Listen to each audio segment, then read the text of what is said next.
Hey crafty people, it's Tash here. Welcome back to my channel. Today I'm sharing a video that I originally shared over on the WOW embossing page, and I hope that you enjoy it.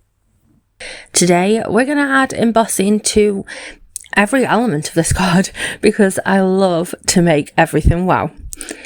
I've got these flowers fancy dies from Hero Arts and I'm cutting them from some watercolour cardstock. I've cut them twice so that I've got plenty to make a really full arrangement. I do only need one of the banners, so it doesn't matter that the second one is a bit cut off. Now, I'm going to add some colour quickly with my Catherine Pooler inks and a domed foam blending tool.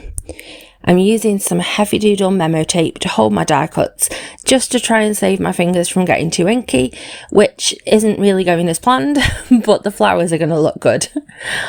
I'm adding a couple of shades of ink to the larger ones, starting with the lighter ink all over and then going in with a darker colour in the centre.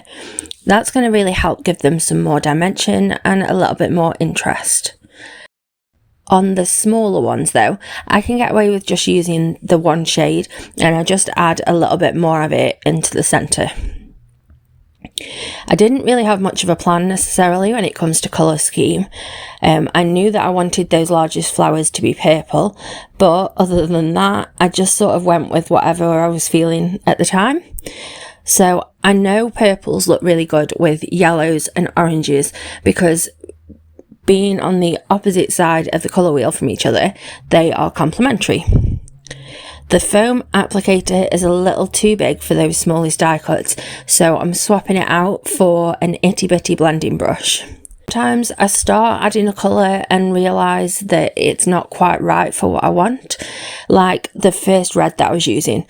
I felt like it needed to be brightened up, so I'm just going to choose another shade and go over the top with that one. To pick up some more purple, I'm using a much darker shade on these tiny flowers, and then I'm adding a softer shade of the sort of yellow orange colour for these last ones.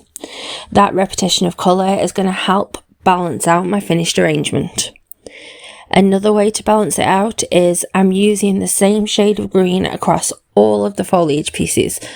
I'm still getting a little variation by going in light to start with and then darkening it up by adding more towards the base of the leaf or stem.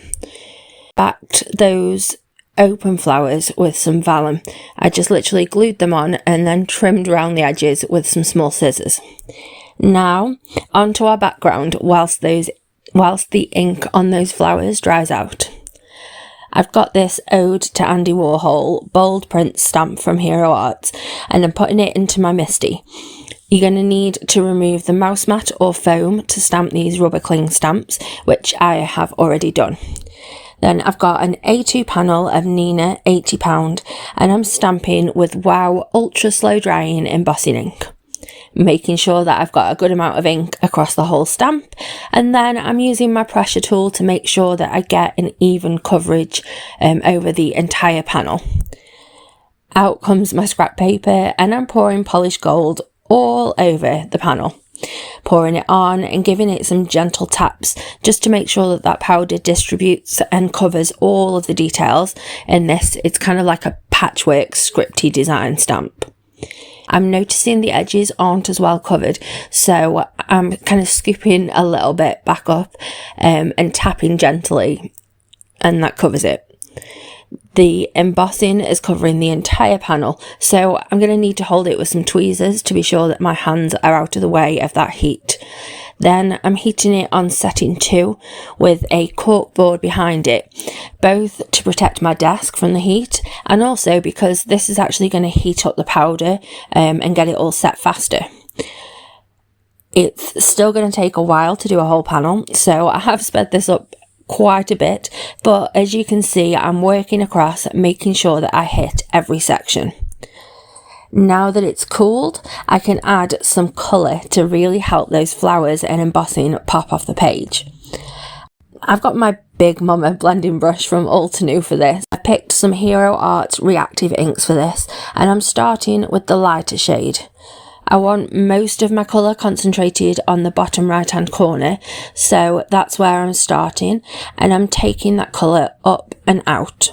Then I'm adding in a darker shade, again focusing on that same area and just deepening that colour.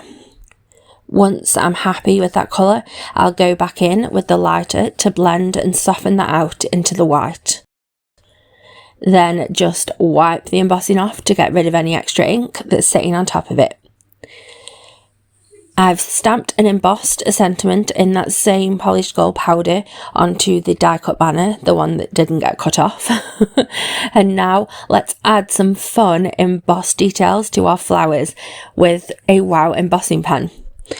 I'm starting by colouring the centres of my flowers, whether that's a solid area or something a little more dotty like this for the largest ones. Our embossing pen is a great way to easily add embossing onto small areas or to add specific details or patterns, even for lettering. Then I can heat set, which won't take long because my heat gun is already warmed up and ready to go. I love the way that polished gold picks up the light. It's just so beautiful. Now, I also tried out adding some embossing to the edges and I loved it. So let's do the same on all of them. I just placed my flower down on my glass mat and I'm tracing round the edge with my embossing pen. I'm just doing it really quickly. Really, you don't need to be precise with this. Then I'm grabbing it with my tweezers again to keep my hands away from the heat. Then I'm just going to dip each petal into the powder that I've already got out on my scrap paper because why not? And I'm using a small brush to remove any excess powder that I don't want on there. I'm also being careful to remove any powder on the back because that will show through the vellum, but you won't get the metallic and it's just going to spoil the look of it. I assembled my floral arrangement off camera because it always takes me ages and involves a lot of switching round. But I've added them all with either liquid glue or some of them I've popped up on foam squares just to give some more dimension. The embossed edges really make the flowers pop, especially once you've got them all arranged together like this. And I'm loving the bright and cheery colours. Thank you for spending this time with me. I really hope that you'll give some of these techniques a try. And don't forget to tag both Wow and I so that we get to see your gorgeous creations. Have a lovely, happy, safe and wonderful week. Stay crafty. Bye.